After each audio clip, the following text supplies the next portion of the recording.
શ્રી ઠાકોરજી અને ગોપીજનોની રસાત્મક લીલાસ્થલી એટલે વ્રજભૂમિ અને શ્રી મહાપ્રભુજી તેમજ વૈષ્ણવોની રસાત્મક લીલાસ્થલી એટલે બેઠકજી. શ્રી બેઠકજીમાં ઝારીજી ભરતા કહેવા છતાં પણ ન કહેવાય તેવી વાતો રહી જાય છે, જે ઝારીજી દ્વારા પ્રકટ થાય છે. એટલે ઘણા મનોરથ આપણે શબ્દથી ન કહ્યા હોય તે આ ઝારીજીના ભાવથી પ્રભુ સુધી પહોંચી જાય છે. શરણાગત જીવથી મનમાં રહી ગયેલી ના કહેવામાં આવતી ભાવાત્મક ગૂઢ વાતનો ભાવરસ ઝારીજી ભરતા શ્રી મહાપ્રભુજીની સન્મુખ ગુપ્ત રીતે પ્રગટ થાય છે. બેઠકજીમાં 84 વૈષ્ણવોની શુદ્ધિ લેવા શ્રી મહાપ્રભુજીનો નિત્ય નિવાસ છે.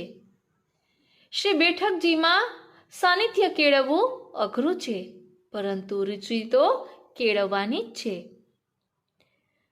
બેઠકજીમાં ભક્તિભાવની વૃદ્ધિ એ જ ઉદ્ધાર છે.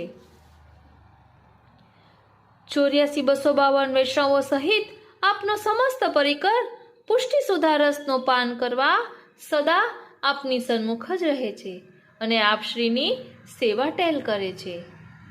શ્રી ઠાકોરજીની આ લીલા આપ શ્રીએ પોતાના દૈવી જીવો માટે ગુપ્ત રીતે પ્રકટ કરી અને આજે પણ આ 84 બેઠકજીમાં નિત્ય પરિસરમાં નિત્ય ક્રમથી આ ચાલી રહ્યું છે.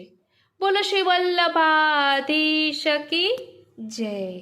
પ્રિય વૈષ્ણવો, શ્રી વલ્લભ સર્વસ્વ રસરૂપ ગ્રંથ ભજ સખી ભાવ ભાવિક દેવ પુષ્ટિ માર્ગીય ભાવાત્મક અને સૈદ્ધાંતિક વિવેચનને વિસ્તારથી શ્રવણ કરવું હોય, શ્રી મહાપ્રભુજીના ચરણ સરોવરમાં ડૂબકી લગાવવી હોય તો વિસ્તારથી સત્સંગ આપને ડિસ્ક્રિપ્શન બોક્સમાં મળી જશે. અમારી મન આતુરી ચેનલને સબસ્ક્રાઈબ કરવાનું ભૂલશો નહીં. જય શ્રી કૃષ્ણ.